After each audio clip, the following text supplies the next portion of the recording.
Motherhood is all-consuming. Having babies, nursing, feeling the fear of loving someone that much. And there's this baby on your chest, and boom, your entire life has changed. It's a privilege of being your child's safest space and watching your heart walk around outside of your body. The truth is, I can be having the best time being a mum 1 minute, and then the next I'm questioning all my life choices. I'm Lo Mansfield, your host of the Lo and Behold podcast. Mama of 4 littles, former labor and postpartum RN, CLC, and your new best friend in the messy middle space of all the choices you are making in pregnancy, birth, and motherhood. If there is one thing I know after years of delivering babies at the bedside and then having and now raising those 4 of my own, it is that there is no such thing as a best way to do any of this. And we're leaning into that truth here. With a mix of real life and what the textbook says, expert insights, and practical applications, each week we're making our way towards stories that we participate in, stories that we are honest about, and stories that are ours. This is the Lo and Behold podcast.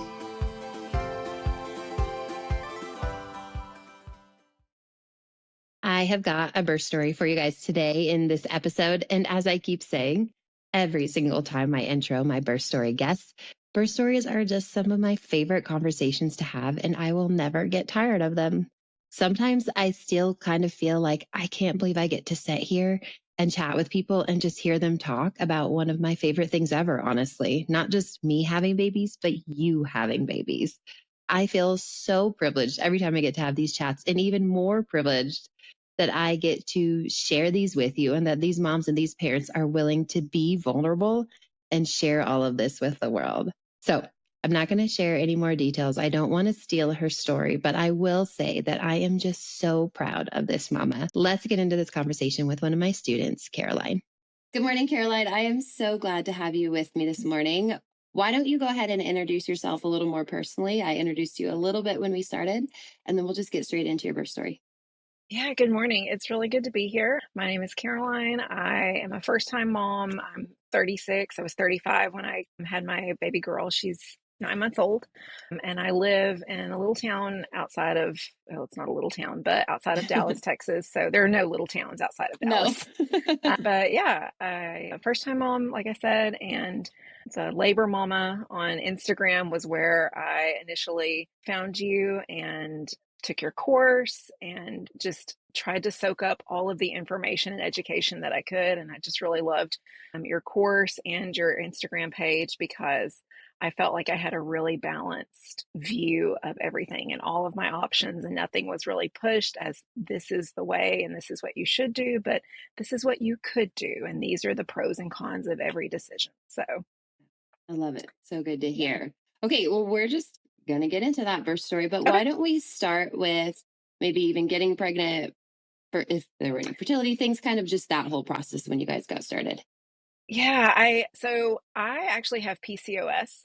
So when my husband and I got married in September of 2023, and in my head, I was always kind of like preparing myself. It's going to take you some effort to get pregnant because I knew that PCOS background. Sometimes it takes some time. So we were not super careful, and I just kind of thought, you're not going to get pregnant that easily. And then lo and behold, 3 months later, in January, I got pregnant.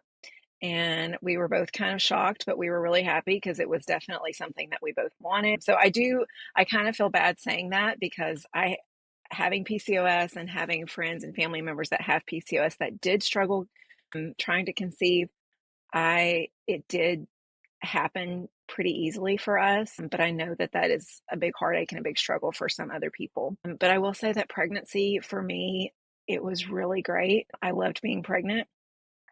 I did not have a lot of morning sickness. I did have, various aches and pains, but nothing major that came along with pregnancy. Everything just really rocked and rolled along smoothly. We had one little scare when I was 9 weeks pregnant and started bleeding, and turns out that I had I hope I'm going to get this right, a chorionic tear. Subchorionic hemorrhage, subchorionic Subchorionic tear. hemorrhage, yes, Yep. something like that. And they were like, it's very slight. We're just going to watch it. This is why you're noticing some bleeding, but the baby's still healthy, still okay. And it did resolve itself within 2 weeks, which they had kind of said happens a lot.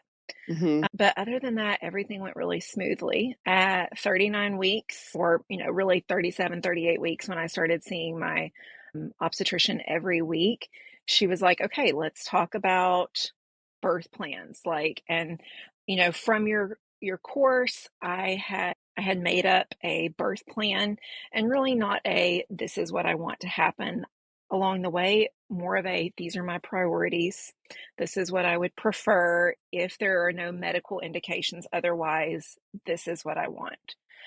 Because at the end of the day, your goal is a healthy mom and a healthy baby. But I did have some things that I really wanted, and I had a couple of kind of big fears. And so I really did not want to tear. That was my really big fear, is having not alone in that one. major 3rd and 4th degree tears. And so I was like, I want to do anything I can to minimize that possibility. I really wanted to be able to breastfeed. And so I wanted to do whatever I could during labor and delivery to kind of start that off from a good place. And so I took, through my breast pump company, I also took classes on that. And, they talked about, if you have a C-section, these are some kind of the things you have to watch out for when you breastfeed. And so I really wanted to prioritize those things. I don't want to have a big tear. I do want to breastfeed. And I just really didn't want a C-section. I wanted to do whatever I had to do to avoid that, and a big induction. So I told her that. I said, these are really my priorities. This is what I really want. And she said, those are reasonable. Here's what we can do to kind of avoid that. And I also had kind of my list, like, I want my skin to skin for this long. I want to delay cord clamping. And I said, I don't want to be that patient. That was my big fear, is I'm going to be that patient that's so demanding. I said, you're still the doctor. You still are in charge, and I trust you. I had a really great relationship with my OB. So I really trust you to make decisions that's best for me and our baby, but this is what I want if I can have it. And so that was a really positive conversation, and she was very receptive to all of that. So at 39 weeks, I said, I'm thinking about a membrane sweep. What are your thoughts? And she said, I think it's a good idea. She said, for me, I had my first sweep because she had a baby about 6 months prior. I had my first sweep at 39. I had to have a second at 40. She said, at 41 weeks, I really don't like to let babies stay any longer. That's a personal preference of mine. I don't think it's safe. So if you want to avoid an induction, starting with a membrane sweep is a nice, kind of less invasive way to jumpstart that process. So I had a membrane sweep at 39-week appointment. It hurt way less than I thought it would. It wasn't bad. I left. I went to Chick-fil-A. I got a spicy chicken sandwich. I was like, I'm going to do all the things I can to try to get this thing going. We're going to do the spicy food. My husband and I went on a walk. We did a lot of curb walking. We did husband and wife activities that night to try to kind of get things going. And then, I went to bed. And at 3 a.m., I woke up and I was like, I think that was a contraction. And so kind of laid there for a while, and they were coming and going, and I started timing them, and they were very irregular. And so I thought, well, I know from my class that sometimes a membrane sweep can kind of trigger contractions that are not necessarily true labor. And so I'm not going to get excited about this. It can resolve itself in a few hours, and then nothing's going to happen for a week. Right. But it did get to the point where I was like, I can't sleep through these. I'm uncomfortable. So got up and just started doing everything I could to say, if it is true labor, I want to stay on my feet as long as possible. And so I got up and started cleaning my house. I made cookie dough and froze it. I did lots of laundry. Can I ask, was it morning by now, or what's the timing here? It's probably when you about got 5, up? 8. It's So probably it'd been about a couple 5 a.m. hours. Yeah, Okay. after about 2 hours of just laying there, and I would kind of doze off and on in between, but it just got uncomfortable just laying there. Yeah. And so about 5 a.m., I get up and I'm just doing everything I can around the house to stay busy. And so my husband got up about 6, and at that point, some of them had gotten strong enough that I had a big exercise ball that I pulled out, and I was kind of sitting on it and trying to shift around because I was having a lot of back labor. Like, honestly, it hurt to sit on my bottom because I felt a lot of just, I wouldn't say pressure, but it's like towards my tailbone, it kind of hurt back there. Right. And so I was pulling that exercise ball out in between going around the house and doing things, trying to just relax that a little bit. And so he got up and I said, okay, this is what's going on. And he works from home, but he also kind of travels around and visits different people. And he was like, okay, I'm going to go get some stuff done this morning, but I'm going to stay close in case, anything really starts happening. And I said, I don't really think this is a true labor because I could never get a firm, like, okay, they're 7 minutes apart, they're 6 minutes apart. I'd have one 4 minutes apart, and then I'd have another one 12 minutes apart. Yeah. They were all over the place. And so I just kind of kept doing that the rest of the day. I had breakfast. I went and got a pedicure because that was very important, that I had nice toes. That's right. And yeah. And so while I was, getting a pedicure, of course, you're just sitting there in one spot. And they stopped. And I was like, well, that's kind of what I was expecting. Like, this was not a true labor. And so got my pedicure, came home, and then I'd have one 30 minutes, and then I'd have another one in 20 minutes. And so they were so sporadic, and I was so tired because, again, been up since 3 a.m.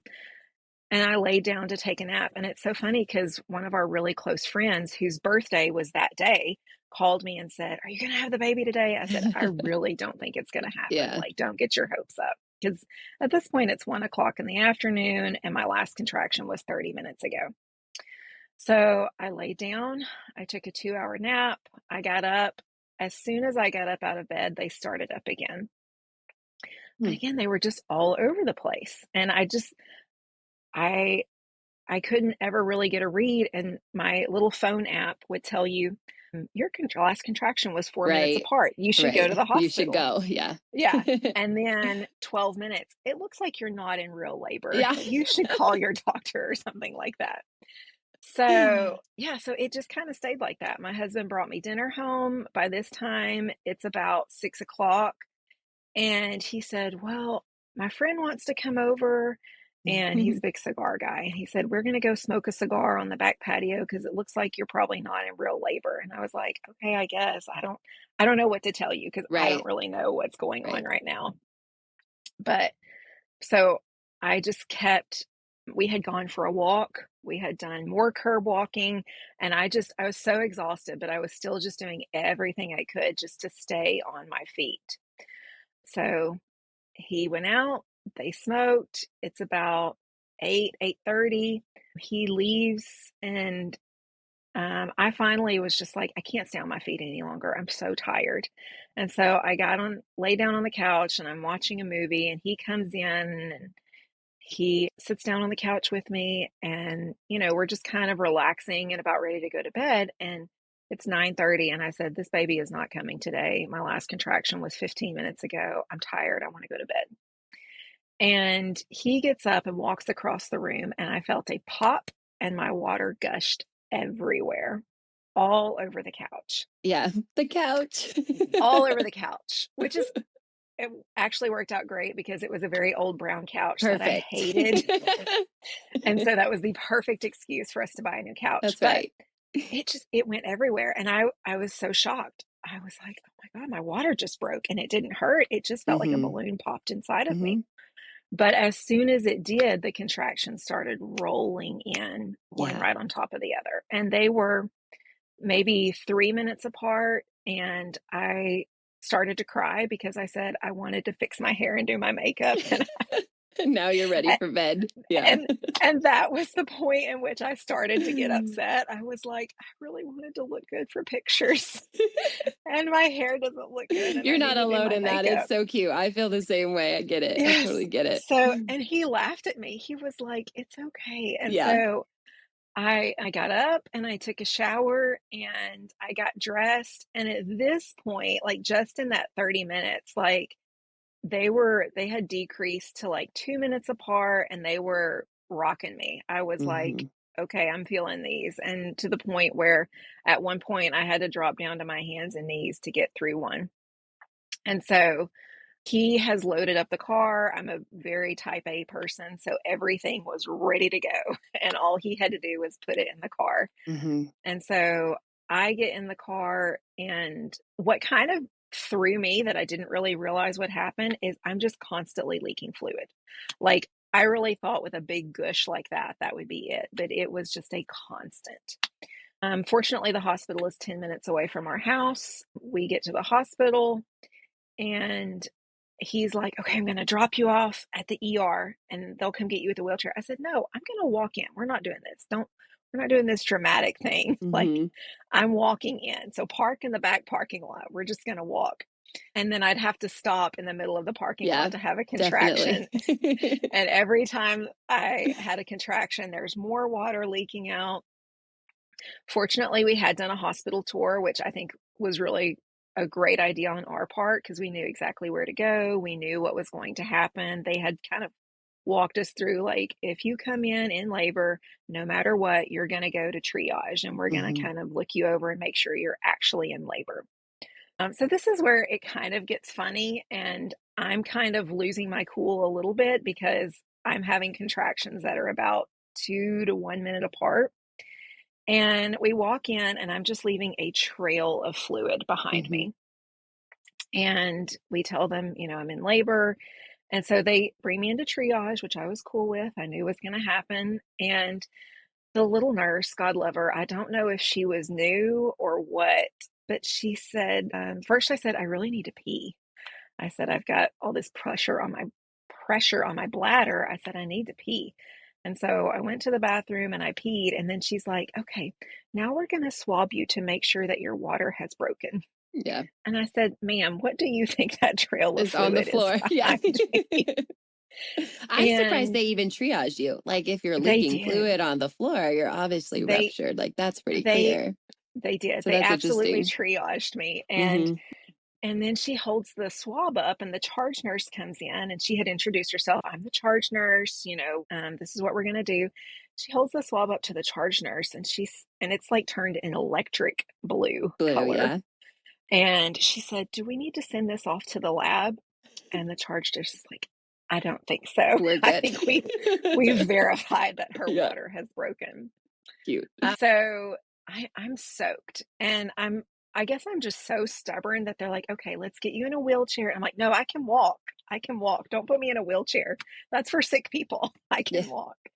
And so they're like, we really want to put you in the chair because you're leaking fluid. We really don't want you Mm. to slip and fall. So they get me to a room, and they're, there's like 5 people in the room, and there's so much going on. And I was just so like, with the pain, I could not focus on anything that had happened.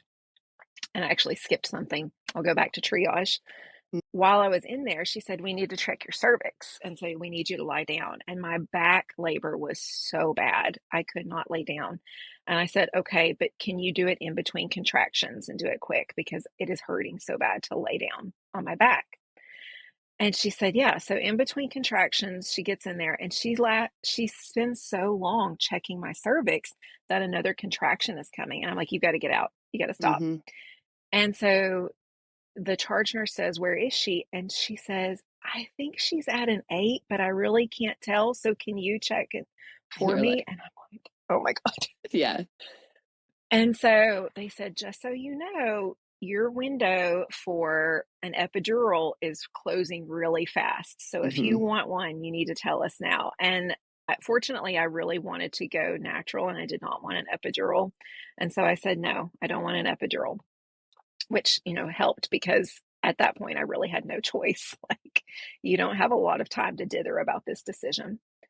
So back in the room, there's so many nurses around and they're doing all the things and hooking me up to monitors, and I'm just kneeling on the side of the bed, just like, my rear end hanging out for the whole world to see, because at this point I'm in a gown and I have no Yep. cares Nope, because you don't. I am just like, these contractions were coming so fast and so strong that I am just rocked by them.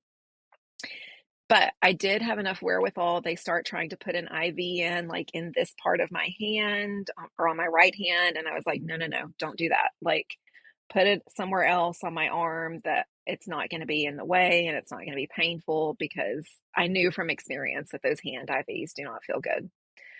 And, they're hooking me up. And so then I get into bed and I'm just on all fours in bed. And my husband, who was really great, like, he's very calm, never kind of panicked, always just very calm and very soothing. He starts massaging my back because I'm like, my back is hurting so bad. And he's getting in there with his thumbs and just as much pressure as he could. And he's a big guy, onto my back, just right above my pelvis.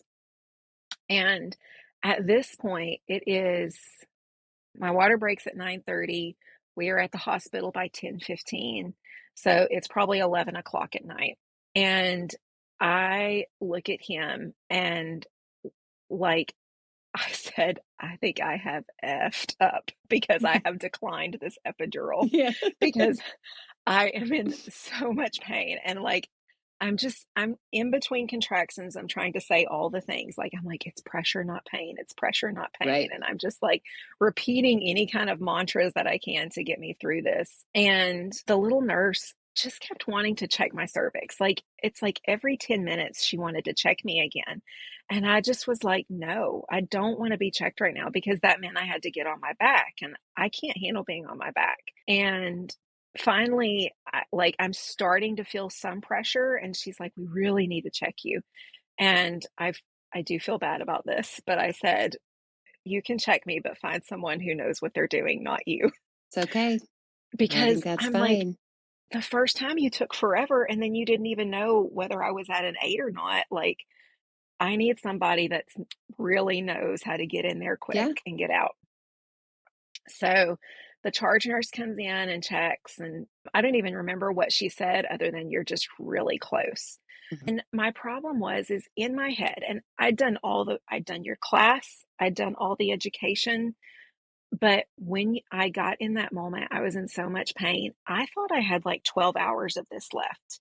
Mhm. Like, I really had no idea that, like, you're about to have a baby imminently. And now I realize, like, I was just in transition, but Mhm. I thought, this pain is going to kill me. I'm going to die. Mhm. I can't do this at all. And I would say those things to my husband, and that's the point where he kind of started panicking, like, oh Yeah. my God, what's happening? But no one said to me, up until that point, you're in transition. You're about to Right. have this baby within the next hour. And I thought, your water breaks and 12 hours later you have a baby. So I really mentally was not in a good place, because I thought, I just can't handle this level of pain for several more hours. Mhm. So, but when the charge nurse was like, you're really close, that helped me so much to know, like, it's not going to be a long time. Right. I got on my side. They brought the peanut ball out, which really helped me kind of, I was able to rest my leg on something. And I felt like after that, when I got on on my side with that peanut ball, she like almost came shooting out. Like, it was so fast. Mhm. I told them, I said, I need to start pushing. And they had called the doctor. Unfortunately, my doctor that I had seen was not on call. And so it was one of her partners who I'd never met. And I start pushing, and he gets in the room and he was like, okay, I saw some hair on that last push. I almost didn't have time to get my gloves on. And 5 minutes and 3 pushes, and she was out. Amazing. It was so fast. And I Mhm. was kind of in shock. I just was like, what just happened? There did come a point on that last push that the doctor told me, her heart rate is starting to drop, so you really need to get her out. And I was kind of waiting on a contraction because it was easier to push with the Yeah. contraction. And I said, "Can I wait for the next contraction?"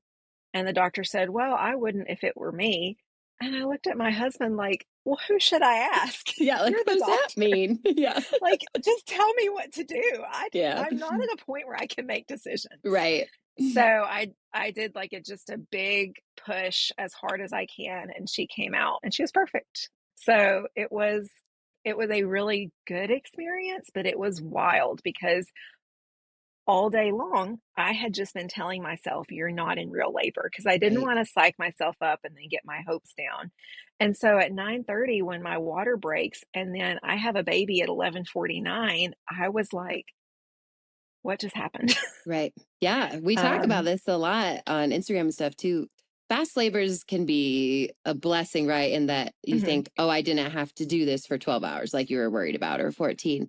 But there is mhm, also that your brain needs time to catch up to physically what just happened. And there can be this mhm, space in between, or as you're processing later on, where it's just like, I just need a minute. Yes, I'm glad. And yes, I didn't want to do that 12 more hours, but also what just happened. Like you can, I mhm, think there's this catch up, this lag between body and mind sometimes, and you just need a mhm. little bit of time. Yeah. Yeah, that was definitely it. And yeah, it was just all the feelings because I Hmm. just was like, I, I didn't even expect to have a baby today. And all of a sudden I've Hmm. got a baby and I can't believe that I just did that and that just Hmm. happened. And then I felt really bad because I had said so many mean things to the nurse. And Oh so I'm yeah. like apologizing to her because I do understand this on their part.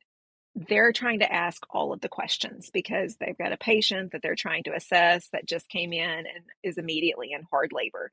Hmm. And so they're asking me all the things like, are you group B positive? Do you have diabetes? Do you have hypertension? Just all the things. And I had answered these questions over and over and over and over again Hmm. in the middle of very hard labor. And I just lost my cool with them and is like, don't ask me any more questions right Hmm. now. Hmm. So, I think that's but okay. I really do. I mean, I can tell yeah. you being the nurse and receiving that from patients too, like you don't have to worry about it one more Yeah. second. Hopefully you're not anymore now that you're a few months postpartum, but Yeah. like Yeah. they're so used to it. And not that that is Mhm, like granting access for everyone to be unkind or rude, but like I think mhm. they get it. And I think, yeah, we get it and we know. And then probably if a nurse has had a baby too, they even get it more intimately. Like Yeah. they know what you're going through while you're also being asked what you weigh, you know? Yeah. So Yeah. I think you're good. Yeah.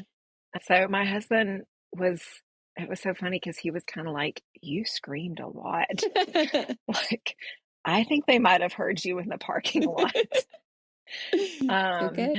And I was apologizing for that too. I was like, Hmm. "I'm sorry I was so loud because it's the middle of the night and I'm screaming." Yeah. And my OB that I saw postpartum later was like, "Everybody does." Like, Yeah. if you give birth naturally, I've never had a patient that was a silent natural birther. They all Hmm. do it, so it's normal. Um, Hmm.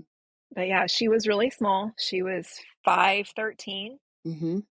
and 19 inches. So she was in that sixth percentile. They had to do all the blood sugar Yeah. monitors and checks. But yeah, as far as labor and birth and all of that, if I could have that experience every time, I'll be okay with it. Postpartum was a different story, but I'd love I to hear about it if you want to get into it, especially breastfeeding being a goal. Like, sure. how did that Yes. go? And So yeah. that was really hard. We started off in the hospital doing all the things of, we did the skin to skin and trying to get her to latch immediately. And the nurse that I had kept trying to put a nipple shield on me because she was like, "I think you need a nipple shield." And that was really uncomfortable. And then the Mm-hmm. lactation consultant, of course, comes in the next morning because it's the middle of the night and is like, "You don't need a nipple shield. You're fine." And so we were doing a lot of just round the clock nursing because she was so small and they were concerned about her blood sugar and getting enough of that colostrum into her. Mm-hmm. Um, and so, pretty much every second that she was awake, I had her on my breast. And, the hospital experience, it was really great. I wasn't in a lot of pain. The end of the first day, my husband and I were both like, "Can we go home?" But unfortunately, they had to do that 24-hour, all the checks they do on newborns. And since I had given birth at 11 o'clock at night, almost midnight, we had to just stay that second night. Right. But we got home and gave birth on a Tuesday, got home on a Thursday. They had already set me up for a pediatrician appointment on that Friday because, they're like, she's really small for gestational age. And so we want to make sure that we're staying on top of her weight and her gain and everything. So go to the pediatrician on Friday, and she had gotten down to 5'4". So she was at a 9% body weight. And that's the point where they're like, we really need to start supplementing with formula because she's just lost too much and she's a small baby to begin with. And they set me up with a lactation consultant home visit. So we're supplementing with formula. The lactation consultant comes in. We're doing weighted feeds, which is where which I had no idea what this was. They weighed her, I fed her, and they weighed her again. And they could tell from the weighted feeds that she was just not getting anything from me. So the lactation consultant said, we're going to start doing this triple feeding thing where I would nurse her because we're trying to establish that latch. And we did have a really hard time latching because she was very small. And there is still some kind of debate about whether she has a tongue and lip tie or not. And if that was preventing her from getting a really deep latch. The lactation consultants were very much like, she has a tie, you need to get it corrected. The pediatrician was like, she's fine. I think we're overcorrecting some of these things and we don't necessarily need to start jumping into messing with their anatomy. So we kind of were hearing two different things from both professionals, but I would put her on the breast and then we would give her a bottle of formula and I would pump. And I was pumping 30 minutes every 2 hours, which was a lot. So much work. Triple feeding is so hard. It was so hard. Yeah. After 10 days, I had nothing. I had not pumped so much as an ounce after all of that. So we did a concierge lactation doctor who, was like, let's try goat's rue, let's try this supplement, this herb, we're going to put you on Reglan, we're going to do blood work, we're going to do an ultrasound to make sure you haven't retained a placenta, just all the things, because I really was desperate. And that was the hard thing. Like, you have all these hormones and all these emotions. And I just remember sobbing with my husband, like, I can't do this. And I did very much feel like I had just completely failed as a mother because my body just was not working the way that everyone said it should. And I already felt really bad because I kept hearing all these things like, you have a really small baby. Like, she was small for gestational age. And so I'm thinking, like, did I not eat enough while I was pregnant? Did I not gain enough? Was I not eating enough protein? Like, I'm feeling like I've done all the things wrong because I have this baby that's very small, not gaining the way that she should, and I'm also not producing anything to feed her. So it was so hard. On top of that, I got an infection postpartum that had to be treated. After that infection, I got a secondary infection from the medication to treat the first infection. And so I was at my OB's office every 1 to 2 weeks, just trying to treat all of that. And that area was just, it was bad. It was really, really, I developed a rash, like almost a hive-like rash around that area that my OB was like kind of at a loss about. She said, I think that your skin, the hormones are going wild. You've had these infections. Your skin is just hyper reacting to everything that's happening down there. So it was a really hard 6 weeks, really more like 8 weeks of postpartum. And at the end of it, even with all of the blood work, the doctors, the supplements, the prescriptions, they could never give me a definitive answer of, this is why you're not lactating. and it just never worked. And I did pump to the point where I gave myself mastitis. I even developed a lump in my breast that would not go away even 3 months later. So had to go have a mammogram for that. It was just really hard. So it's like I kind of paid for a really easy pregnancy and Yeah. labor with a postpartum that was really, really tough. And, medically, they can never give me an answer. But then later, you're talking to all these moms and these seasoned moms and grandmas, and they all told me kind of the same thing. They said, with my first baby, I could never breastfeed either. I don't know what it was. I just never produced any milk. And with my second baby, I was producing like gangbusters. It was Mm-hmm. just, I could have fed 3 babies with the amount of milk I produced. And anecdotally, that's kind of what some people said. Like, your body doesn't just get the message the first time around. So maybe with the second time around, it's like they need a replay to figure Mm-hmm. out, like, oh, we've had a baby, we're supposed to do this. I'm sorry, go ahead. No, I was just going to say, does that make you feel open to, if you were to have another baby, trying again? Or do you feel like that'd Yeah, be too hard if you were let down I again? Like, how do you I feel would about that right try. now? Yeah, I definitely would try again. I will say that with the perspective of time, Yeah. 3 months after she was born was the heartache there of not being able to have that bond and to do that. Yeah. Yes, but time really does take this thing away. And the fact that, your hormones have regulated more, and you're not just, your body is not quite as much of a wreck as it was for that first Mm-hmm. 6 to 8 weeks. And at this point now, she's perfect.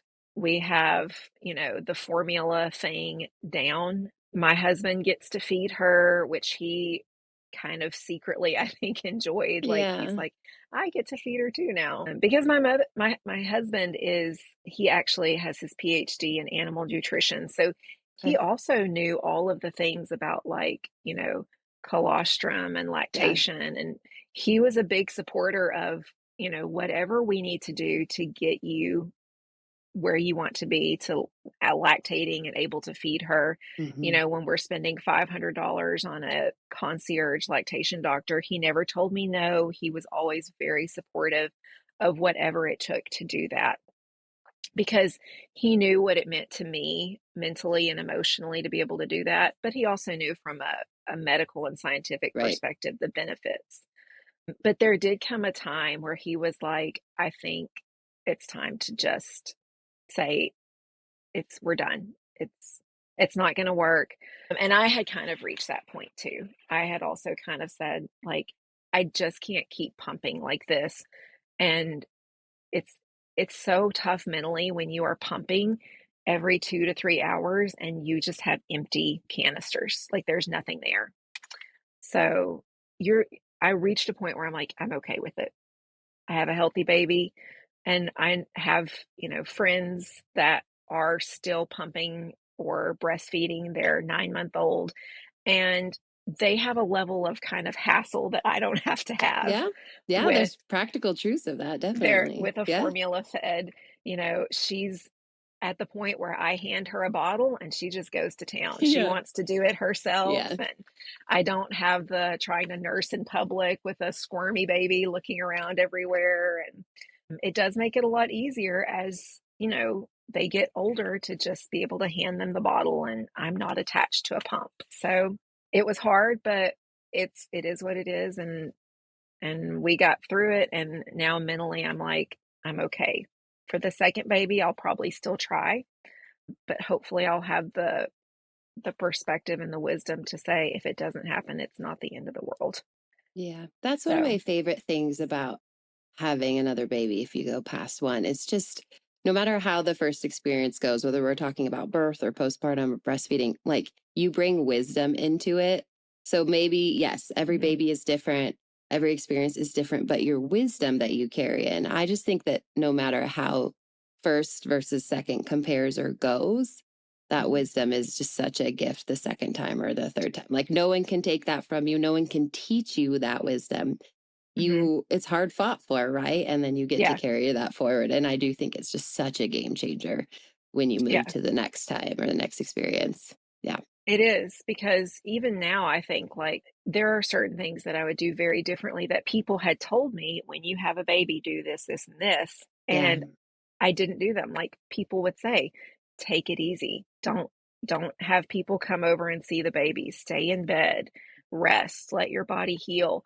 And you're kind of in that glow of you just had a baby and you want everyone to come see her and she's so perfect. And Mhm. and so we did, I, I did allow more people and more family to come visit and stay and than I would if I were doing it the second time around. And I would Mhm. take it a lot easier on my body and spend as much time in bed as possible. But I tried to just get right back up and jump right back into Yeah. things. And it almost felt like a failure if I say, like, oh, I need to stay in bed for 2 weeks. I just had a baby. It's like, no, you're Yes. fine. Get up and go Yeah. do the dishes and go do laundry. Yeah. So, Well, Lord willing, you can do it differently. And again, that's yeah, that wisdom, right? Of like, hey, I can craft this the way that I want to, you know? And I yeah, think that's why, going back to when you started, you're saying just getting the kind of full spectrum of education, opinion, not just like a class, but just opinions from the people around you or the people you choose to listen to. Just recognizing there's a lot of places you can land. And if you do it one way the first time and you didn't love it, like, okay, I'm going to land over here this time. That's allowed. Like, I'm allowed to change my mind. mhm, I'm allowed to do it differently. I'm allowed to want something different. That's mhm, like, we're all supposed to get to have that freedom. So yeah, I hope that, yeah, when or if you have number two, that you can do the things differently, that you want to or that feel right for you that time.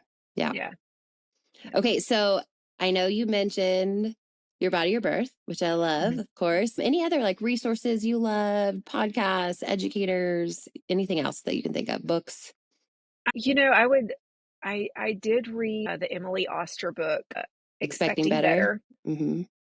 Yes, did really enjoy that book. I will say that I also read her second book, Crib Sheet. Being totally honest, did not find that as helpful as Uh-huh. Expecting Better. But I thought it was a great book. Mm-hmm. And I thought she really broke down, what you really in reality can't do and don't have to be afraid of. Mm-hmm. So, for instance, I was not afraid to eat deli meat Mm-hmm. from, you know, Yep. certain places. Like I loved me my Jersey Mike's sandwiches. And Yes. so knowing that they had fresh deli meat every day, I was like, I think that the risks here are really so minimal that we don't have to worry about it. So I did Expecting Better, which I found really helpful. It's so funny that it's like the algorithm on social media knows you're pregnant almost Oh, it immediately does so because fast. it starts feeding you all of this information of like you know, when you're doom scrolling, it's like everything Mm-hmm. is just about pregnancy and labor and birth. But I did read that. I did also listen to several podcasts and read several articles from the evidence-based birth group Mm-hmm. Love it. on certain things because I am a big I want the evidence. I want the hard data, Mm. which is probably why I liked the Emily Oster book so Yeah, much. definitely. I don't just want to hear your story. I want to hear what the metadata says, what the studies say, what is actually necessary, and what is something that we've just been doing for 50 years because that's just what we do, but in reality, it's just really not necessary. Right. And even in my, kind of pain induced birth haze where I uh, was having a hard time even recognizing the fact that I was in transition, even though I knew what transition was. I'd read about it, heard about it. When they said, okay, we're ready for you to move to your back. Because I had the level of education that I did, I was able to say, no, I don't want to birth on my back. I want to birth on my side. I'm more comfortable here. And so I stayed on my side and I was able to deliver on my side. So I'm a big fan of education. And when I say education, I mean evidence-based education. So It's perfect. We can drop yeah. those links. I mean, I have read the book as well. And then I love evidence-based birth too. I think Mm-hmm. when you want those numbers and just to say, here you go, this is what's out Yep. there. And you still get to choose with like what to do with it. I think, Yep. yeah, their resources, blogs, podcasts, they're really great. Yeah. Okay. Last thing, one, if you're comfortable sharing it, if there's somewhere people could reach out to you, if there's something about, your story that they wanted to contact you or connect with you about. Sure. I have two Instagrams. One is private, one is public. And Okay. so, if people want to reach out to me, they can on pretty much either of them. I think I left the link for the public one there, but my private one, Okay. you just kind of got to weed out the Okay. the crazies. All good. I can But put both in the show notes, and then if people yeah, wanted to, they can definitely send you a DM, I'm assuming. yeah, they can absolutely send me a Okay. DM, and then I'm in the Your Body, Your Birth Facebook group, Uh-huh. which I loved. And in that postpartum haze, I think I dropped several different like I help remember me you questions in there. Yes, yes. Okay, perfect. So yeah. Last question, just for fun, that I've been asking anyone who comes on with me is just what's Mhm. something that's just bringing a ton of joy and life to you right now? Anything? Such an easy question for me to answer right now. My daughter has learned how to growl. It is That's like cute. it's a new trick that she's learned. And you growl at her and she's growls back at you, and it's just like so perfect. She's the cutest thing ever. My husband and I are both like, let's have 18 more of these Yeah. because she's so cute. And so yeah, she's growling at everyone and everything. That's her new thing that she's I like learned. it. It's So perfect. yeah, Okay, it well, thank helps. you. Go ahead. Oh, I was gonna say it helps at 4 a.m. when you're getting up, And she's again growling at to you. put the pacifier back in. You're like, I just want you to sleep. Yeah. So I yeah. love when they learn those new things, the sounds, or they like learn how to stick out their tongue, and you're like, oh, now Mhm. they just have their tongue sticking out all the time. It's Yeah. like these tiny things, but they have to learn them, and you Yeah. can watch it happen. It's really cute. Okay, anything else you want to No, add? You good? Okay. no, I just want to say thank you. I love your class. I love your page. I love your resources. I love, when you share the personal looks into your life and your heart, through your writing. I think it's all very uplifting and informative at the same time. So I appreciate all of your honesty and your sharing your life and your knowledge with us. Thanks, Caroline. It's a privilege to do it. It really, really is. So thank you for Yeah, sharing your story. I know it takes some of course. vulnerability too. So I appreciate it. Our listeners, Thank you. I'm sure, will appreciate it too.